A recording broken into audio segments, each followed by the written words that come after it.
All right. Good evening, folks. Len Rydell here, Executive Director of the Blue and Gray. Like to welcome you to about our 30th or so, maybe a few more Zoom conferences that we started back in January of 2021. Our guest tonight is Norm Dasinger. Norm is from Alabama, and he has been a tour leader for the Blue and Gray over the last dozen or so years, and has found a very interested constituency, as Norm can bring in a lot of interesting and neat perspectives about history to any of the groups that he goes with. What we'll be doing this evening is we'll be talking about a new concept focused around his program in July on Chickamauga and Chattanooga.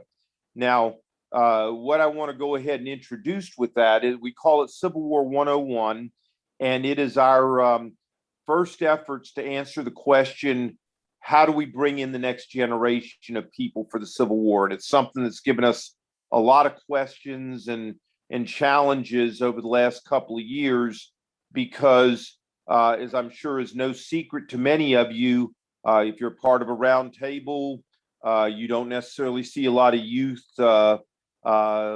in your membership. And if you go out on tours and so forth, I have to say that, quite frankly, our audience is 60 and above.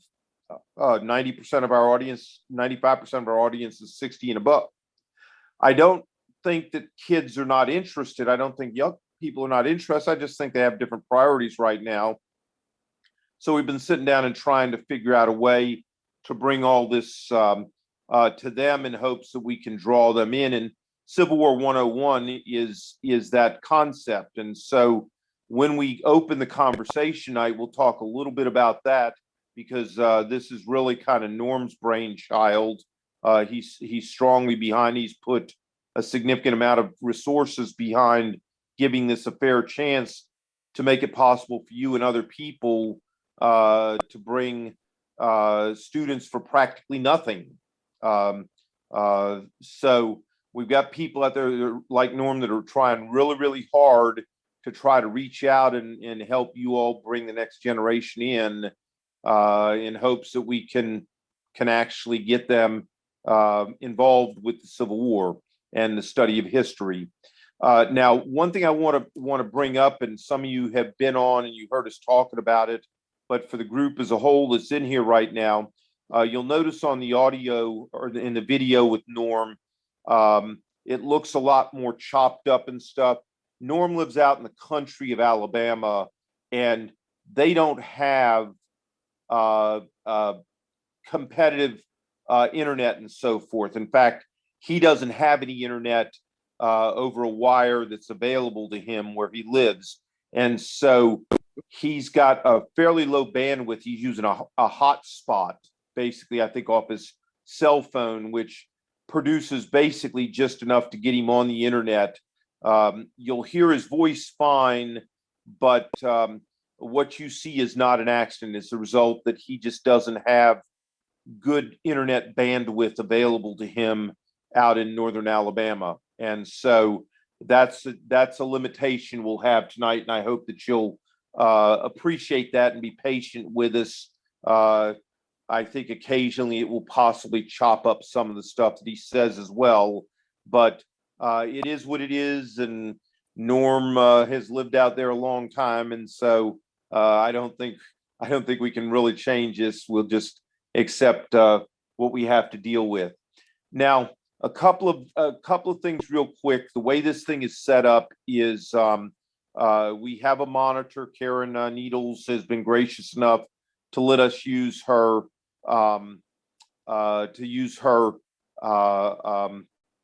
Zoom room, which she's constantly using for various video conferences and stuff with her work as Documents on Wheels and the Lincoln Archives project.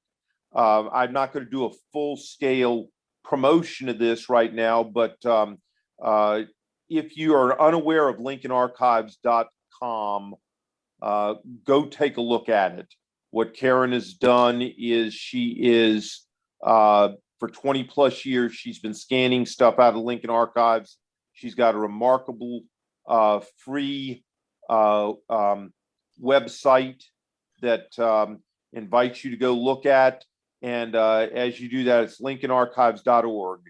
And I encourage you to go take a look. I think once you do, you'll find a lot to like about it, and I think you'll spend a lot of time there. The other thing I would tell you all, we're a relatively small group this evening, but if you're unaware of Blue and Gray's YouTube channel, it's a free channel. We've got about 350 subscribers. We have 36 hour-long interviews and lectures and so forth with a lot of people. Some of them had 150 views, others have had 3,000-4,000 views. So people have discovered it and looked at it. I encourage you to go take a look. Just look for Blue and Gray education. I think Karen's going to throw it up real quick. There it is. Oh, yeah. So look for Blue and Gray education, and within that, just scroll down a little bit, let them see. You can see we've got a whole bunch of interviews that run hour and 15 minutes. If you haven't been there before, you ought to go, and I think you'll enjoy it. They're mostly conducted pretty much as we're going to conduct this evening. And within a few days after we do this, we'll have this one posted up as we posted up Greg Mertz's interview last week. So do enjoy those, and I recommend you visit those. And if you're not a member of Blue and Gray Education, take a look at our website. You'll see, go ahead and show them a little bit where the video archives are. If you could do that real quick. Video archives. And yeah, back on the home page, and then just go ahead. You see video archives there. You have to be a dues paying member to do that, but there are 335 lectures on that site going back to 1994, including the Young Ed Bars and a lot of other people. So if you're not familiar with it, that's basically where you go in to check those things out. And we found that people, once they get there, they find they like to spend time with it. So I recommend you give some thought to that.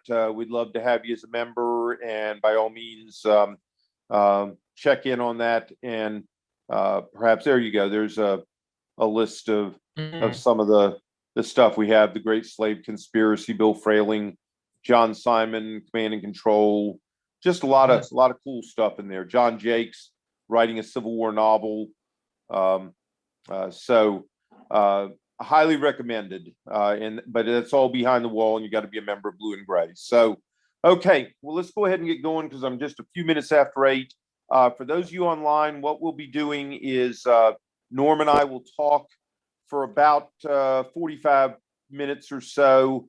I do ask you, because it does flash up on the screens with us and stuff, if you have a question, go ahead and ask it. Use the chat feature on there. I will see that, and I'll determine when and where to put that in. I have always had every question that's been asked has been answered. I just try to figure out how to fit it into the conversation to keep from chopping it up too badly.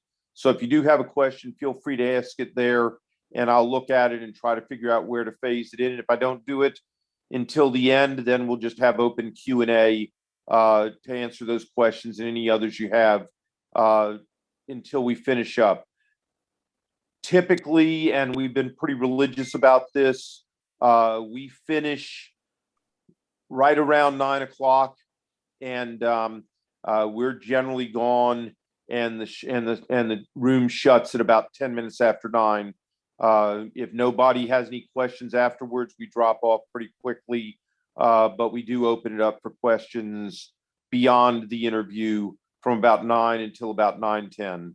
And then, but we won't go any longer than that. So with that, Norm, I'd like to welcome you back. It's always good to see you again. We communicate practically every day, and I see what you're doing. You see what I'm doing. So we don't have a whole lot to catch up on. But what I would like to ask you to do in opening up is just tell people real quickly, what is it that excites you about the study of history? Because you're not a professional historian in the classic sense. You're a businessman, but you got the official records and all sorts of stuff behind you. And tell folks just a little bit about what animates you and what in particular made this training the next generation such an important issue to you. Well, I started this many years ago when my father wrote a genealogy of our family, and we found Confederate ancestors and Union ancestors on the different sides of my family. And I was in high school then. This is the early '80s, and it just a bug, just an attachment, just whatever you want to call it, made me interested in history all of a sudden. And I have followed that path in my interest ever since. I was a school teacher, a football coach, a high school administrator for many, many years, and did not teach history. I was a biology and German teacher. But even having that as a career, I still was very interested in American history, Civil War history. And I grew up in Alabama, but then I started teaching in Georgia, in Paulding County, Georgia, which is where 3 battles took place: Dallas, New Hope, and Pickett's Mill, New Hope Church and Pickett's Mill. And so I would take time to go study those and get with people that knew about those battles. And I began to like being seeing or being a part of the field of battle where things took place.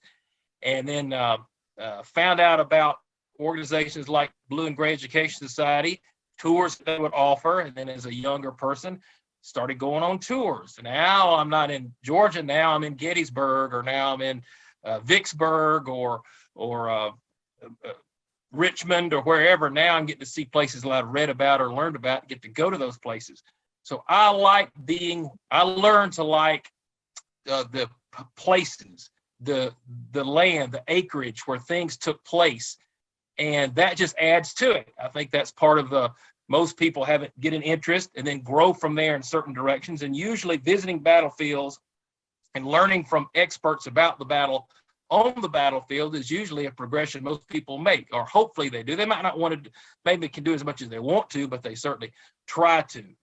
And I've just had that interest ever since and grown from it, done all sorts of things with it for many, many, many years. And as I'm a former school teacher, so kids, and in fact, I actually coach football right now too. We start spring practice next week. And so I've dealt with kids for my whole life. And when I started to see, I didn't see a lack of interest in American history.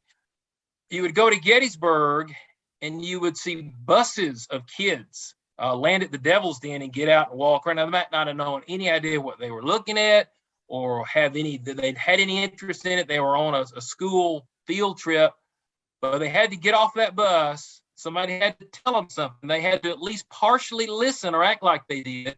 And they probably ignored 75% of what was told to them, but somewhere in there, maybe something that they heard or saw would get them interested in Gettysburg or Civil War or American history. Kind of the same way that happened to me and probably happened to most everybody. Something when they were younger went, oh, I got you. I'm interested in that. And I thought, well, BGS could have something along those same lines. It couldn't, maybe not 3 buses at Gettysburg, but maybe they could. But it would be something where you would interest the kids of the members, the grandkids of the members, and other people that would be interested in going, just kind of start that same model or same reflection of what I'd seen at Gettysburg. And the kids, again, if your grandchild goes on a tour with you at Chickamauga, they may not be that interested in Chickamauga, but maybe by the end of the tour, something is struck a chord with them, and they, oh, I'm kind of interested. I was interested. That was interesting to me.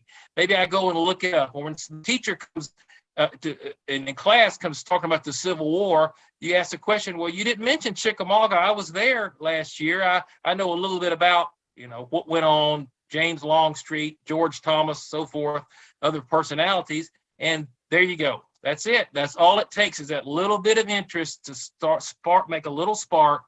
And somewhere maybe that'll grow, or even later on it might grow. Maybe for a while it dies away, but at 35 years old, they see a movie or see a book or go visit a battlefield with their kids and go, I remember that. We used to be interested in that topic.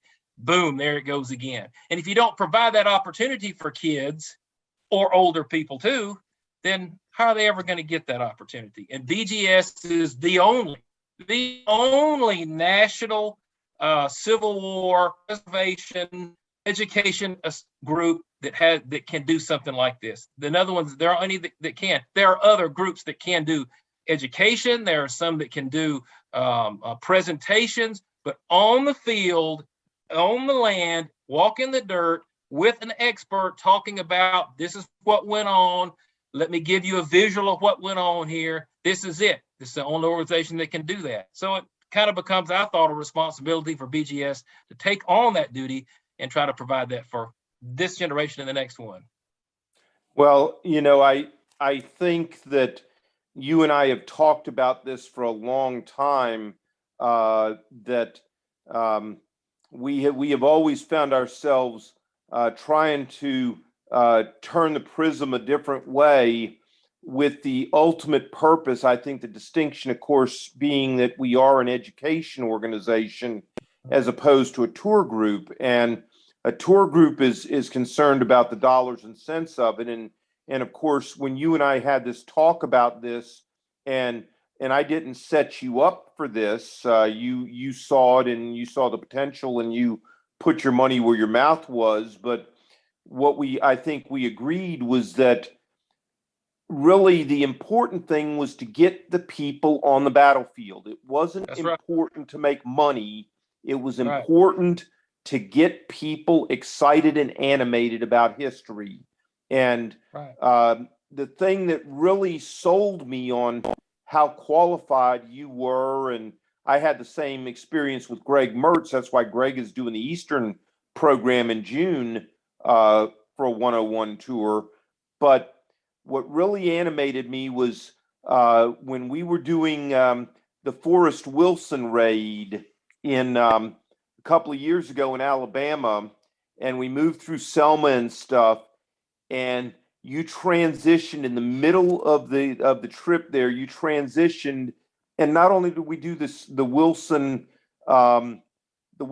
Forest raid, but we also did the Civil Rights March from Selma to Montgomery. We did the bus boycott and all this other stuff. And when you can get kids together and you can take those nuggets of America's history and their legacy, and you can put something in front of them that they themselves have studied. And most every kid today has heard of Martin Luther King, has heard of Viola Liuzzo and the voter rights marches and stuff, and the bus boycotts. So when you can mix American history at a site to stuff that the kids are getting in their history survey books and stuff, then I think you've made the link to lifelong learning.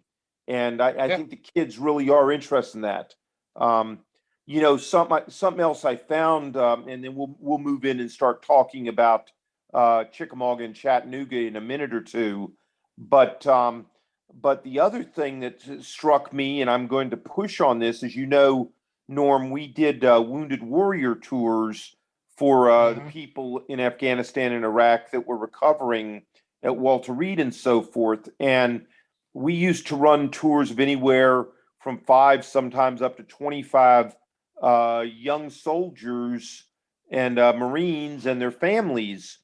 And it's interesting to see the people who continue to come. Just a month ago, I did the 7 days in the peninsula, and one of our wounded warriors and his wife, who's 31 years old, Jesse Fletcher, and his wife Emily. Jesse had both his legs blown off at the hips, and he walks on artificial legs and stuff, and is 32 now, doing his whole life.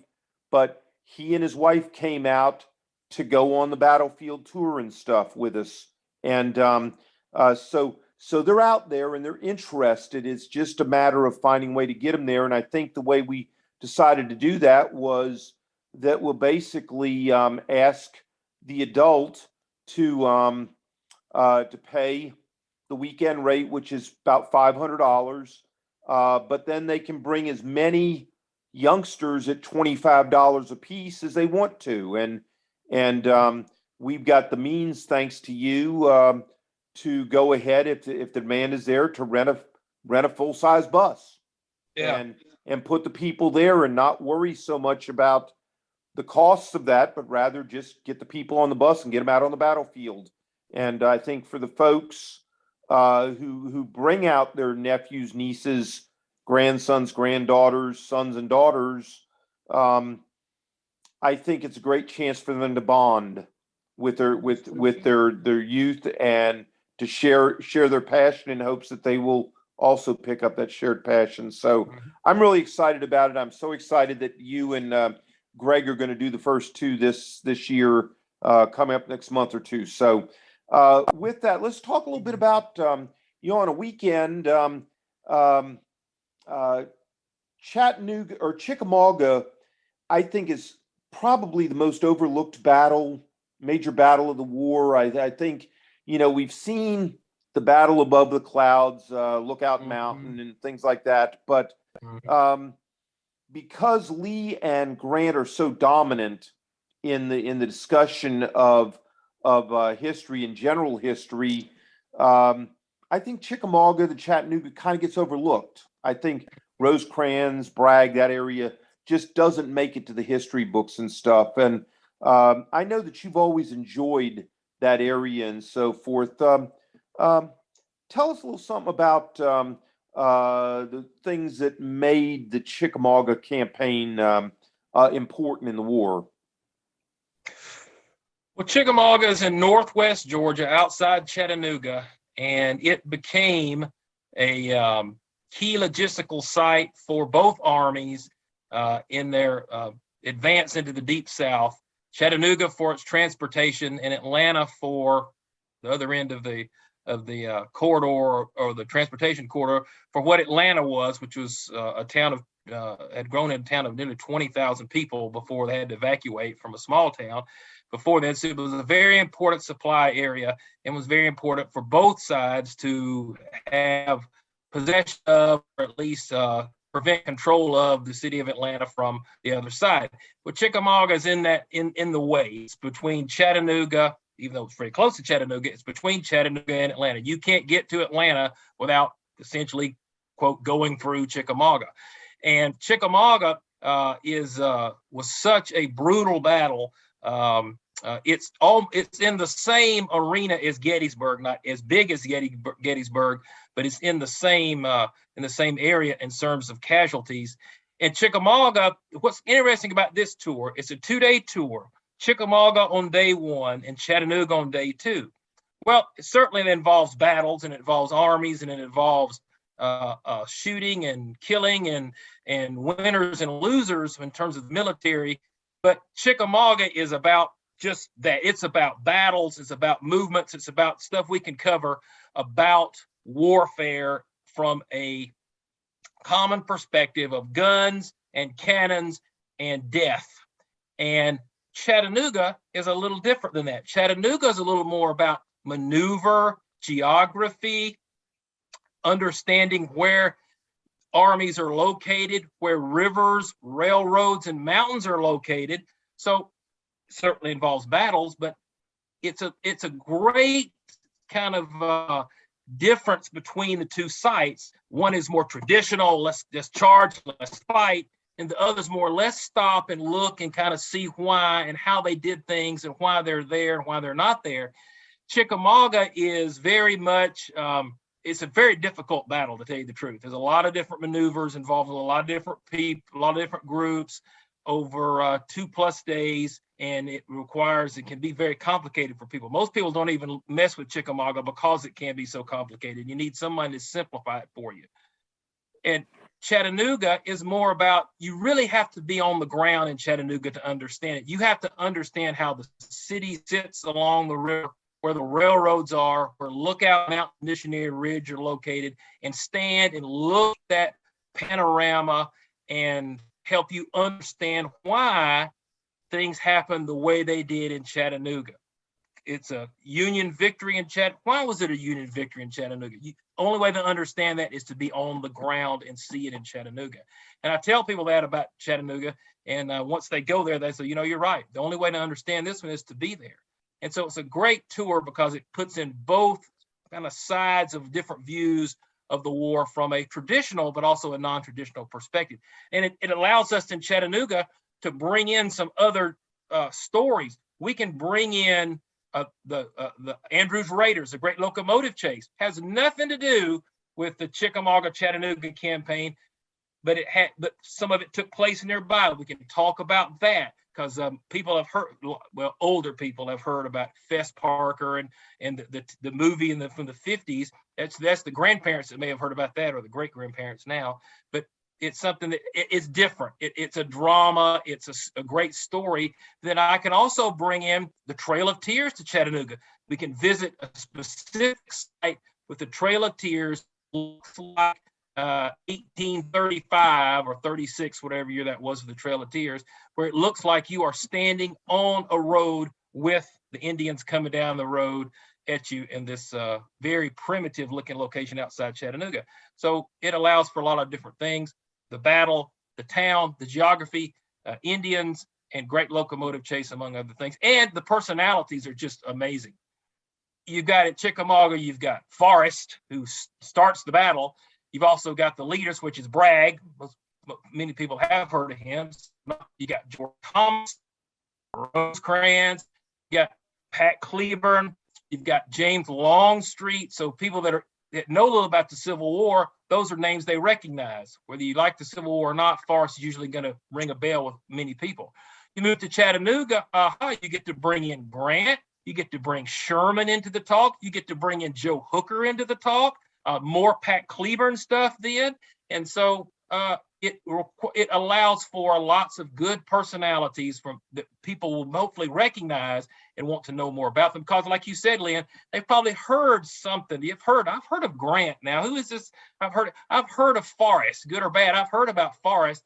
I've heard about Sherman. I mean, so I don't know much about him, but I've heard my teacher or my father or my grandmother mention him. Now I'm going to see a place where he was, where he camped, where he directed troops, and like, oh, now I'm a little more interested than I was before we started this tour. Another thing that I think is important about this, and why I like your selection of the region for all the reasons you just talked about, but also in terms of understanding a lot of the nature of the war. I mean, Chickamauga wasn't a planned battle. It was not something that people thought was going to happen. Indeed, you see interesting aspects of the geography. For example, William Rosecrans' purpose in moving into Georgia was really to find a way to force Chattanooga to be uncovered, which would then basically cut off a critical insider link for the Confederacy from Tennessee to Lynchburg, Virginia, the Tennessee and Virginia Railroad. And in addition, it also dealt with the issues of loyalty in East Tennessee and that partisan warfare that took place with that.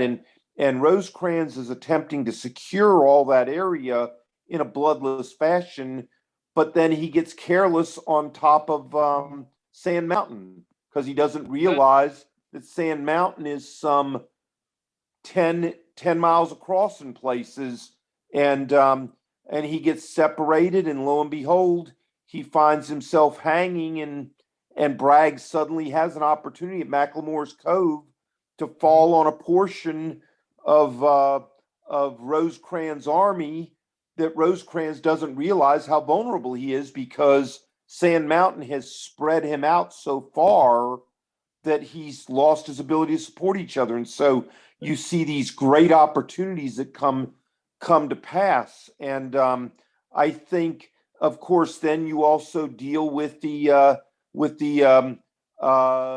barrens and in the mountain ranges, where's Rosecrans going to come out of? The whack-a-mole. How does he get across the Tennessee River in the face of resistance? The fascination of the region is such that when you look at that and you look at what Rosecrans was attempting to do, which was to uncover all of Tennessee, and then also uncover the next most valuable railhead after Corinth, which was Chattanooga, which they had come after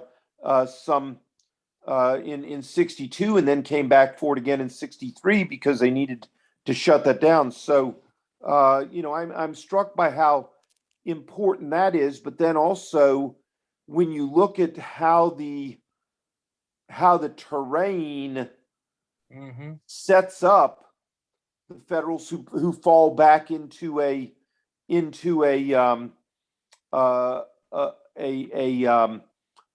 problem of their own making when they're backed up against the river and now can't feed themselves. Right. And so when you look at the Cracker Line,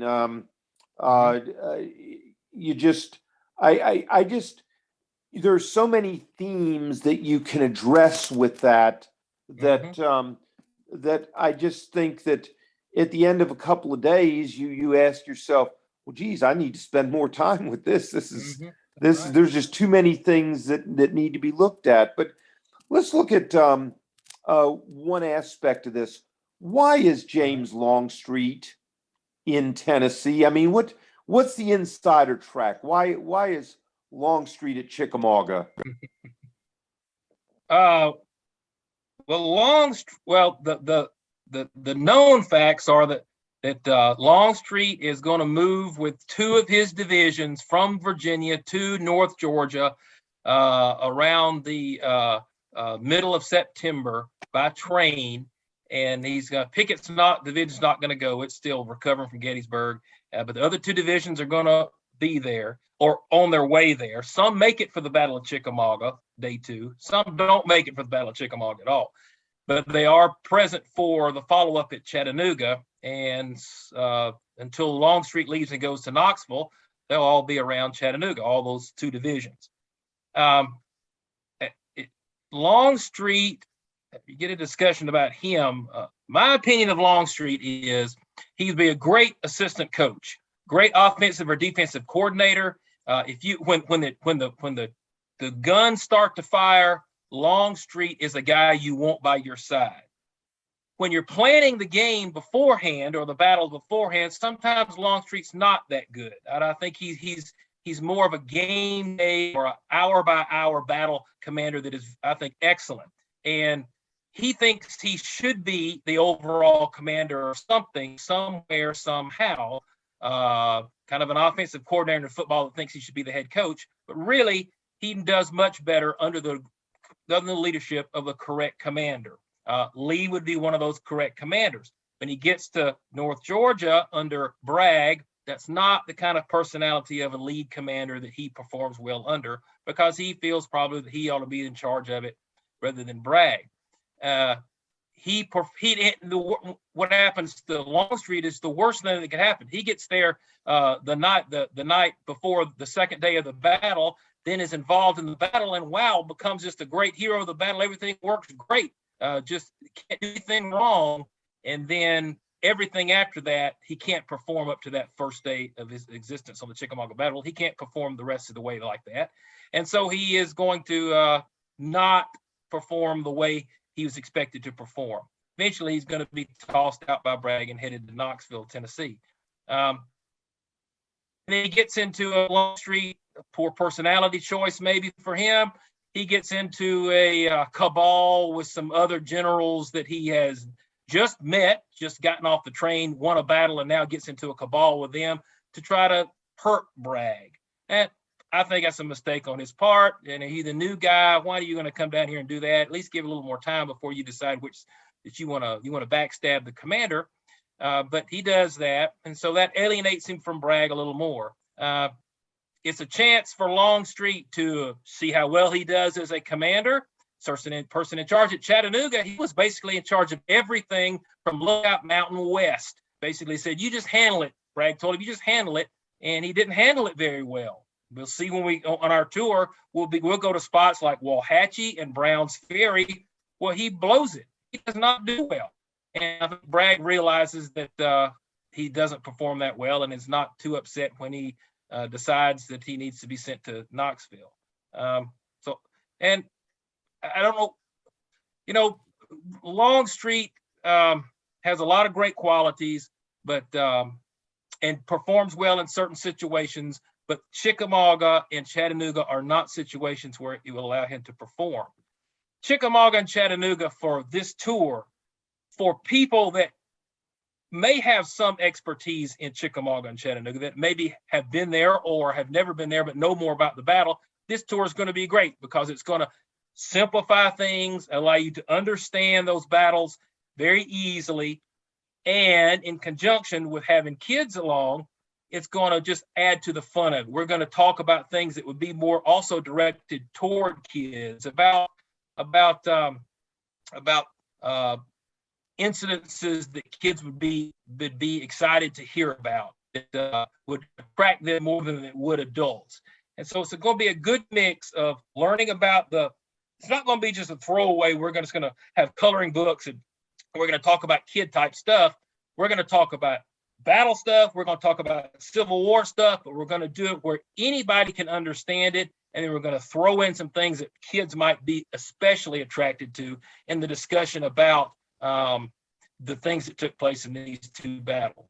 And that's going to be a nice balance between the two for the expert and the novice. What I think is fascinating, and my experience with kids and stuff is they're very animated, not just by times and dates and so forth. As a matter of fact, I think that's probably the dark catacomb of history. I think what makes history exciting to people are people, and what those people are all about. And I think the thing that's fascinating about this, you were talking about the personalities and so forth, but it's human nature, and it's the nature of how these people interface, whether it's Charles Dana sitting there as a spy for the War Department and reporting on the future of William Rosecrans as the commander of the Army of the Cumberland, or it's dealing with the personalities of people who don't like the boss and are working around behind him to try to undercut his authority, or somebody who's been told to do something and he wants to do it a different way, and the people are pushing, like with Rosecrans and the issue of auctioning of honors.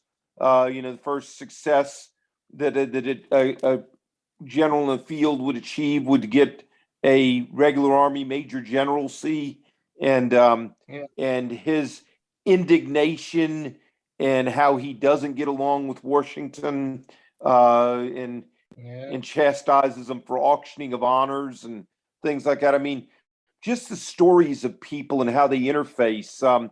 Just the story of Leonidas Polk, who is he's just on the second day at Chickamauga. That's it. Eating breakfast.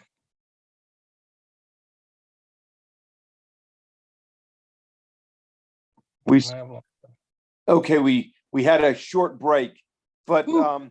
but I think the just the story of Bragg expected him to attack, Yeah. and Deep he wants practice. to find out why he's not attacking. He says, "Oh, I'm just a stir. I'm just simply frustrated.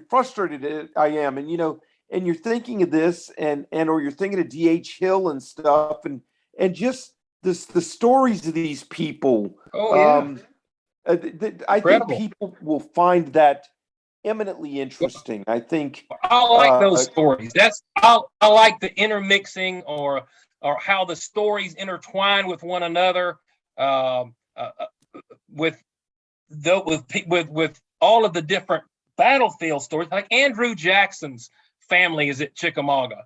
Some of them are killed there. You can weave that in. You can work in John Tyler's family and how they are involved, not directly but indirectly. President John Tyler's family directly involved in the Battle of Chickamauga. You can stand there at Missionary Ridge, and you'll stand where the breakthrough at Missionary Ridge was, and we talk about T.J. Wood, and we relate that back to Chickamauga and how he redeems himself, so to speak, there. I can guarantee you, when you are standing at Lytle Hill looking over the South Dyer Field where the breakthrough for the Confederate breakthrough took place, is one of the most spectacular battlefield views you are ever going to witness as an American history enthusiast. When you're standing at the National Cemetery and looking at Missionary Ridge, Lookout Mountain, the graves there in the cemetery, and able to put all of the battle together from that point of view, that panorama point of view there at the National Cemetery. And we talk about it, visit some of the graves that are there in the National Cemetery that have no connection to the Civil War whatsoever, but have connections to other movies that have happened in the last few years, personalities that kids may have recognized because they went to the movies. And I can show you where some of those people are buried in the National Cemetery.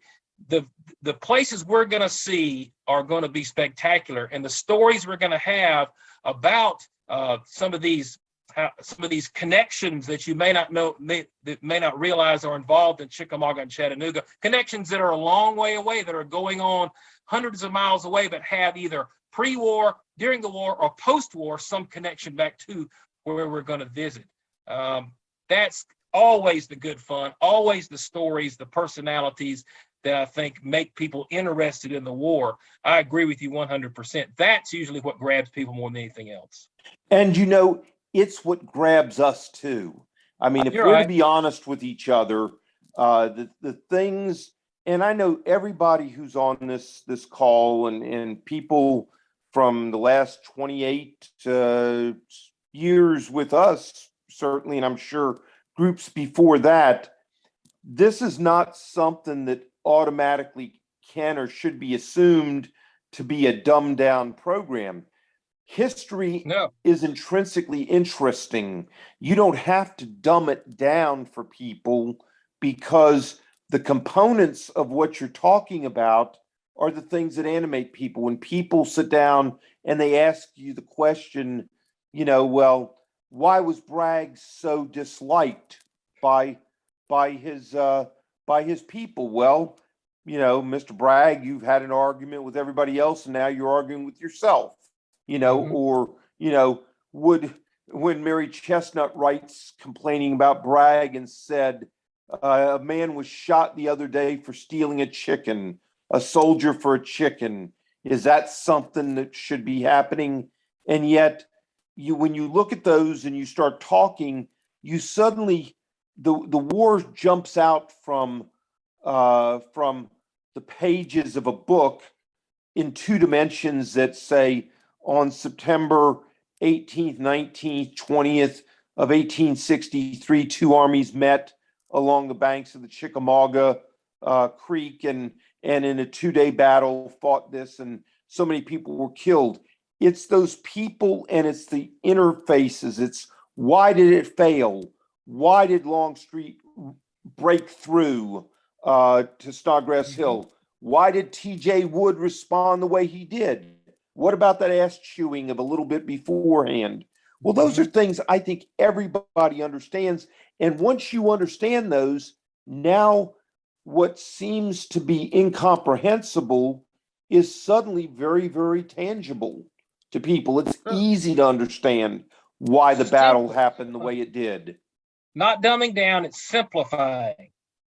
That's what teaching is about. Teaching is making a difficult simple to understand. It's critical path. It's just the way it's, whether you're coaching football or teaching history or doing algebra, or teaching somebody how to speak Italian. You have to take things simple, take things complicated to make them simple for people to then understand. If you can't do that, you can't be a teacher. And a tour guide is a teacher, and this is an educational society that's job is to do stuff like that. One of the big highlights of it that people seem to that don't know anything about Chickamauga is when you start bringing Abraham Lincoln directly into Chickamauga. He wasn't on the battlefield, but he has a direct connection to the Chickamauga battlefield. That you get questions, and kids will ask questions, I'm sure, about, now, wait a minute, Abraham Lincoln is somehow connected to a Confederate general who is killed at Chickamauga. How in the world is that possible? I thought he was the president of the United States and all that kind of stuff. How can that take? That's the kind of also stories that usually will get some interest to people, because it's such a wide, it appears to be a wide gap. Lincoln, Confederate general, but really the gap is not wide. Really, it's no more wide than it is for anybody else involved in the battle. Even for a guy like Abraham Lincoln, it's a narrow gap between he in Washington and his brother-in-law at Chickamauga, who's a Confederate general. You know something, you pressed a button, and I wanted to raise this point because I led a Revolutionary War 101 tour in October of last year for Lexington, Concord, and Boston. And one of our members brought his 2 adult children. One was a law school student, young lady, and then his son was an undergraduate, and he brought them along for that. And there were several things that happened with that. First off, the kids sitting in a group of about 16 or 17 adults kind of were looking around, what the hell am I doing here? And, should I say anything and stuff? But eventually, as things were triggered when we talked about the first assembly of the soldiers on Lexington Green before midnight, and then the realization that the British had not yet and were not coming up the road, so they dismissed them till about 4 or 5 in the morning, and others went across the street to Buckman Tavern and stuff. And we went through, and they wanted to get, well, where'd they go? What did they do? And here's a guy, this house, this gentleman was bayoneted on the front steps of his house and died in front of his wife that morning from that thing. You know what made it all worthwhile? We took a break for lunch the second day, and we were sitting out around Buckman Tavern, and we were waiting for Burford to bring up the lunches and stuff, and the folks were free to go look in Buckman and so forth. And the 2 kids came up and said, Mr. Rydell, we're going to go get a cup of coffee while waiting for lunch. Would you like a cup of coffee? Wow. They were integrated. They had integrated with the program, and they thought beyond themselves, and they went and they brought me a cup of coffee, and then they sat down and we talked at lunch. I think every parent, every adult always wants to talk on some common grounds that they will enjoy themselves. And history is a great plane to have that conversation. It's just, it is something in which the wisdom of the ages, that's why our logo is the way it is. An adult pointing out to a field at a cannon, speaking to a child, preparing the next generation. So I think those things are really cool. And of course, from your own experience with working with kids, coaching football teams, and so forth. You've been doing this stuff for, I don't want to admit you're that old, but you've been doing this for 30 years or more. 30 years. And, at this point, you really want somebody, you want somebody to want to take the books off your shelf and look at them after you're Yeah, gone that's and true. use them the way you Yeah, did. yeah, And I just think these things are really really fascinating. And I think that the Chattanooga people mostly know the Chattanooga Choo Choo, yeah. uh, but the reality of the matter is that when you sit down and you look at just how important Chattanooga was in 19th century America and how important it was in the Civil War for the rails and everything else, and the Tennessee River itself. Hmm. Um, it's just, it seems to me just uh, an opportunity that you really can't miss. While we're thinking of it though, when you've spent a lot of time looking at Chickamauga and Chattanooga, I know that because you led a tour a couple of years ago and stuff. What are the what are the three or four most significant spots that you think people will get an aha moment at between the two between the two battles, Chickamauga and then the siege of Chattanooga? Chickamauga, I think the visitor center is really good. I think the film is good. I think the gun collection is incredible. It's a nice layout. They do it real well at Chickamauga. I think that's where we'll start. We'll start at the visitor center, and I know not every tour starts at the park quote visitor center, but at Chickamauga you really need to start there. That's one of them at Chickamauga. I mentioned Lytle Field at Chickamauga. It's one of my top 5 spots in the entire country to stand because you can stand, or I can, and I try to set the stage for the visitor to try to see the Confederates, 10,000 soldiers coming through the gap and into that field, and you can visualize it and feel General Lytle there on the field trying to stop that and see the wave coming at him. And it's for me, and I hope for others, it's easy to understand there. Easy, you have to look at a parking lot or a Walmart or a Publix or something to try to visualize things. That's difficult. Lytle Field's easy to visualize.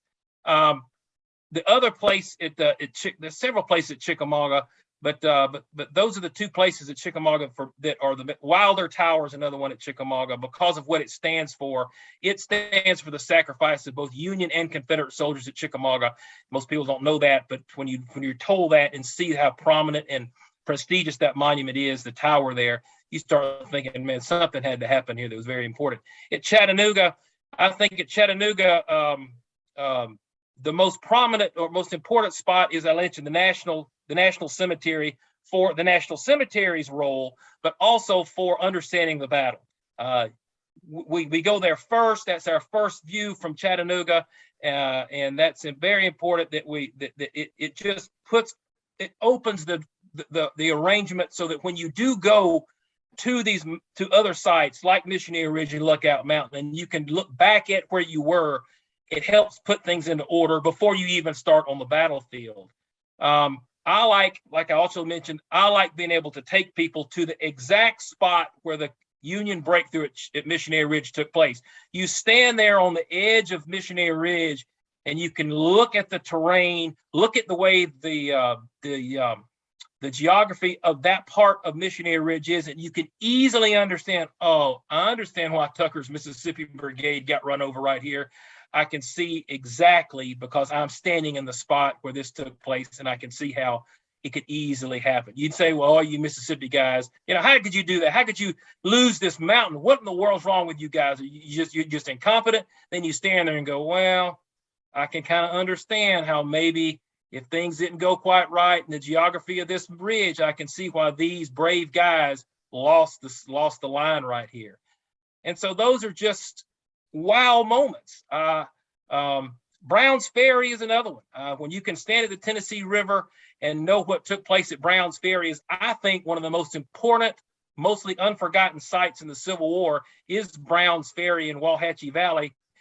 And you start to put together, what if, that's a great what if Longstreet and Evander Law had stopped the Union beachhead, pontoon beachhead from being able to establish that beachhead there at Browns Ferry. What did that have changed the war? How would that have been different? Because that's one of those places I think is a great what if they couldn't have done what they did at Browns Ferry. In the past, you couldn't get to Browns Ferry. It was on private property.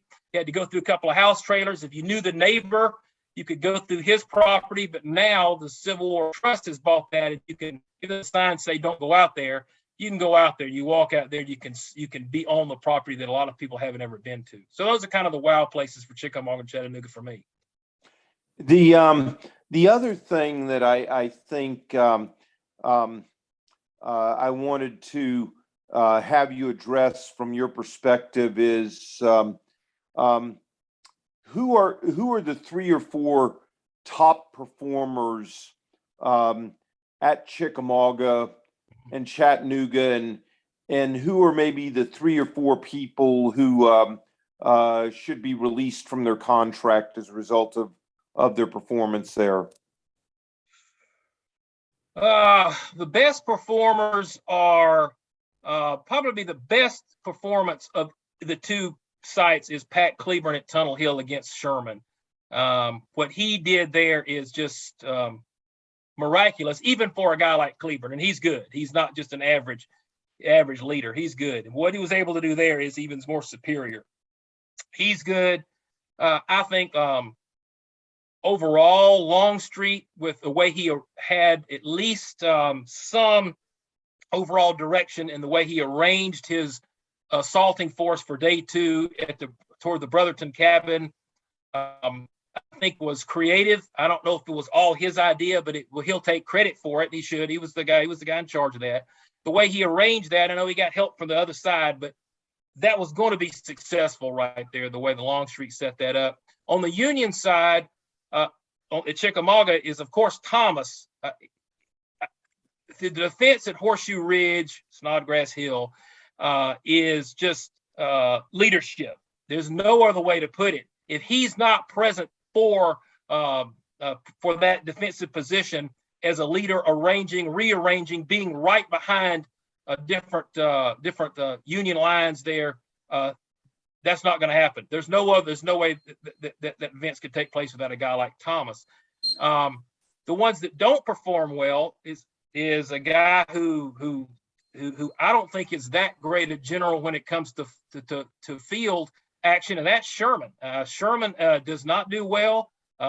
He is frustrated. He cannot make changes on the fly at Chattanooga, where he should be able to. You would think he would be able to. He's not stupid. He's extremely smart, but he doesn't perform well, and he becomes very confused by things. Other ones that don't do well, you mentioned Polk, but he's kind of a minor player in it.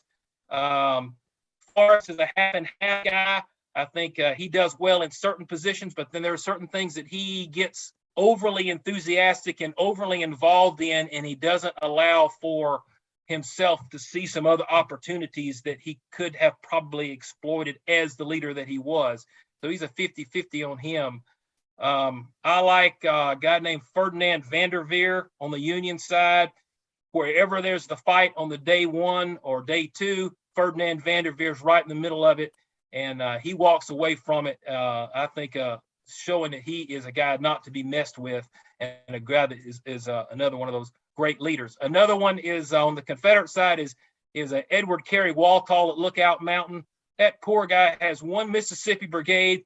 He takes on a combined Union effort 3 or 4 times his little brigade size, and he slows the entire Union effort up Lookout Mountain for an entire day. And gotta say he did a great job. Rosecrans didn't perform well. Some questions about, could he have done better? Certainly, but did he do up to his potential? Probably so. Grant comes in and shows the leader that he is. He doesn't wait around for somebody to tell him some things to do. He says, this is what we're going to do. This is the way I want to do it. Let's make it happen. Then when things don't go the way step 1, 2, 3 was supposed to go, he goes to step 1, 2, 6, 7, 8, and was able to change, diversify, and change on the moment's notice what he can do. That's good leadership. Where Sherman wasn't able to do that, 1, 2, 3 didn't go, oh my gosh, what do we do now? Grant's able to take 1, 2, 3 messed up, go right to 4, 5, and 6, and let's get it done. Leadership, leadership, leadership. Pretty cool. The thing that has always struck me about this was that you talked about Longstreet, and I happen to agree with what you had to say. I mean, I'm critical of Longstreet for a lot of reasons. I think he's disloyal. I think he's disloyal to Robert E. Lee. I think I think he doesn't full well understand his role as a subordinate officer. Although, for every time you find a way to criticize him for that, then you can find other instances. For example, at Appomattox, when Lee is prepared to go surrender the army, and Longstreet says not yet. He's willing to stand by and to fight one more lick and so forth. But there is some congruency in that, and what you find, and you've addressed Longstreet several times, but you see at Chickamauga the same sort of stalwart and strong features he displayed at Second Manassas, when he held back for some period of time until he was clear on his flank, and then had organized his assault, and then was able to deliver a sledgehammer blow that shattered the Federal Army, Pope's army, and then of course he does the same thing in Chickamauga. So what makes that even more interesting for Longstreet is he gets to Bragg's headquarters around 12 or 1 o'clock the night before the assault, is assigned the southern half of the Confederate line. He's never met the guys he's going to command. That's right. He has some of his guys. He brought from Virginia. Some of his guys. You got the whole the southern half. Who's in my command? Well, you got this guy, you got this guy, and you just got that. So just organize it, get it done, man. And so he's able to do that without having, knowing the personality of Vander McNair, or knowing the personality of Trigg, or knowing the personality of Bushrod Johnson. He's got to work with what he has to work with, and he's never, maybe he's met him, but he doesn't know him very well to know, all right, this guy can do this guy can't lead, this guy's going to need some help, this guy's going to need me standing next to him. He relies on Hood so much right during that day. It was very smart on his part to do that. And so at Chickamauga, he like you said, he performs well with guys that he may have never even met before. Amazing.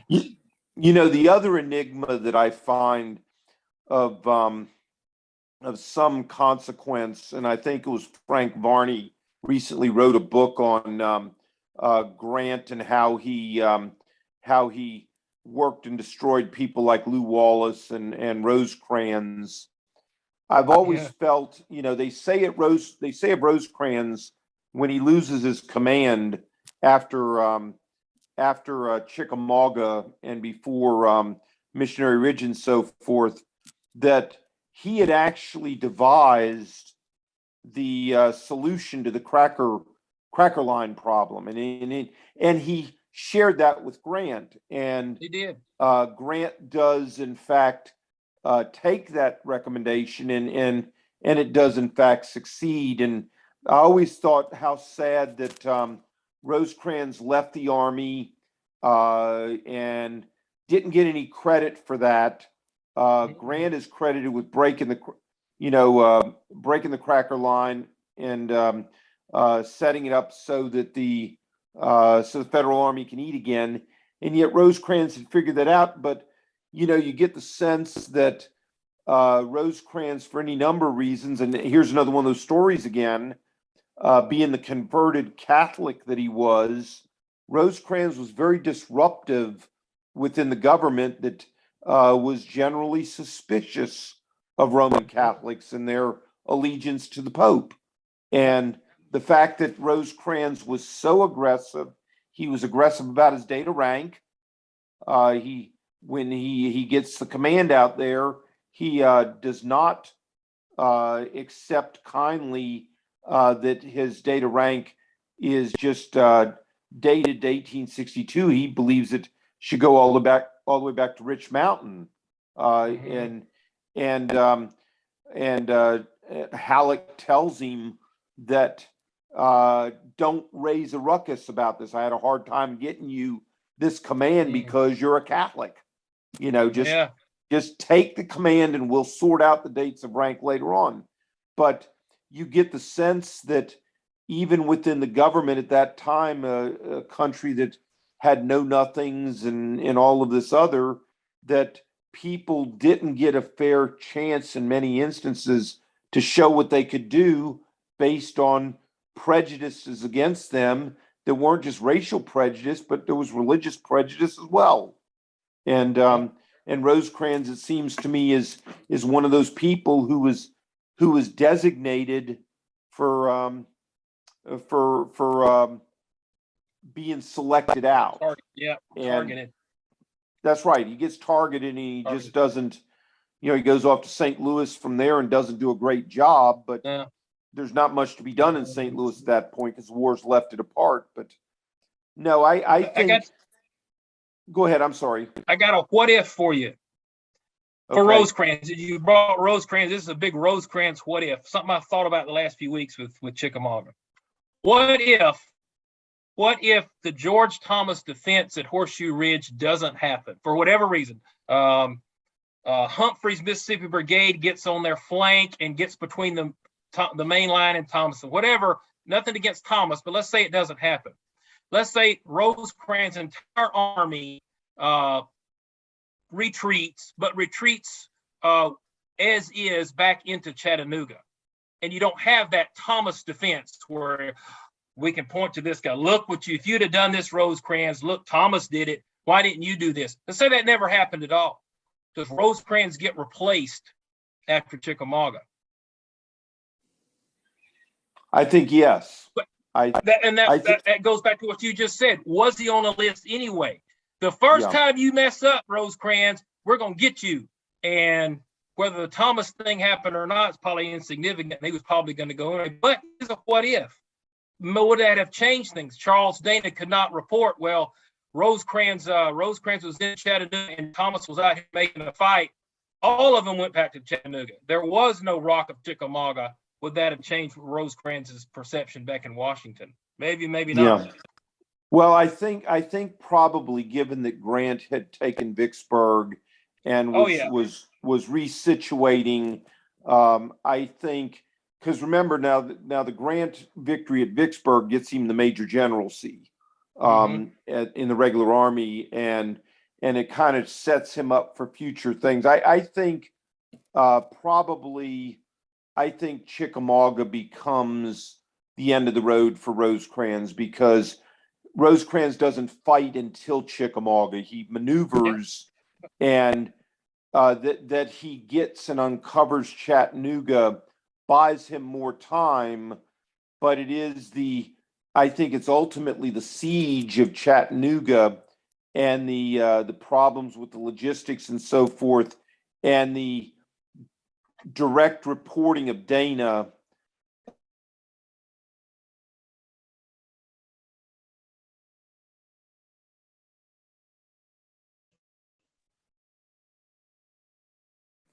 You still there?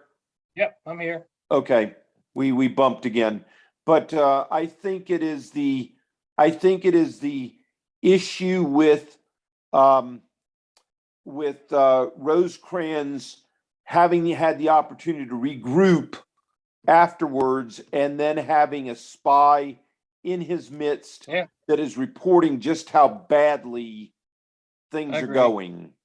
That in fact that Rosecrans is. If he stays in command another 2 or 3 weeks, this army will have to surrender. And I think at that point, because remember, Thomas gets temporary command before Grant gets set there.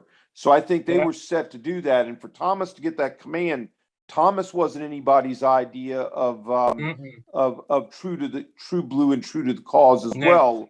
And so I think the boost that Thomas gets from Chickamauga would allow him to have temporary command of the army, but at that point Grant is going to be sent probably earlier, and I think Grant then gets the command of the entire department and basically takes command of Chattanooga. So it's a good question, and I think one way or the other, I think Rosecrans, because he so agitated Washington, I think was destined to be replaced at the earliest possible moment.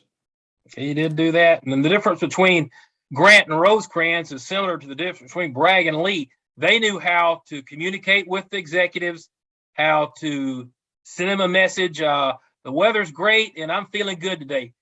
Leaders, presidents, commanders at the top like to hear from their subordinates. And Lincoln's in charge, Grant's his subordinate. Even if no matter what's going on, they like to hear about it. Same thing. Lee knew how to communicate with Davis. He knew that he liked to hear things from him, even if it was just about, I like the way the birds are singing today. They like to know we're in communication with them. Rosecrans didn't think very highly of that type of stuff. Neither did Bragg, obviously. That hurt them. They could not know how to politic or nicely get along with their commander by saying sweet things about themselves and their commander as well. Kind of a way to handle that as a leader. Okay. Well, listen, we've just drifted a little bit past 9 now, and I did promise that we would take any questions. We've had a few people have drifted off on us, but we've got some that have stayed with us the whole moment. And Karen, I think if you could invite people to unmute themselves, allow them to do that.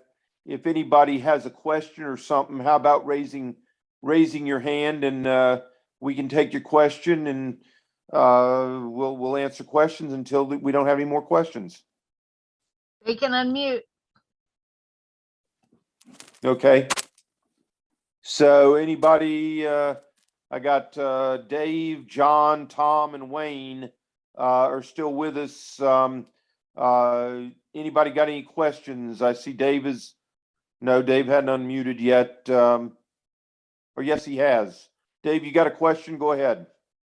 Yes, thank you very much for a good discussion. The timing was perfect today because as I was roaming around Facebook, I came across a photography club that is specializing in the battles, and they've already started sharing photos of Wisconsin units and stuff like that with me.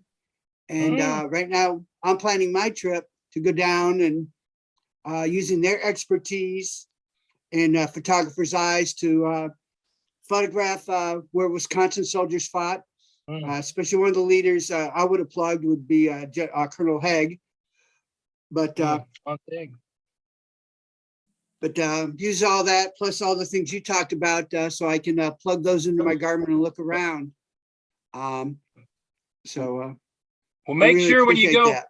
if you go there, one of the two main Wisconsin people that we talk about on this tour is Hans Haig at the Vineyard Field, and then also it is Arthur MacArthur. And so when you go to Chattanooga, go to the Bragg Reservation, park, walk down the sidewalk, and then take a left along the sidewalk, and you'll come to the Wisconsin marker that would be associated with Arthur MacArthur.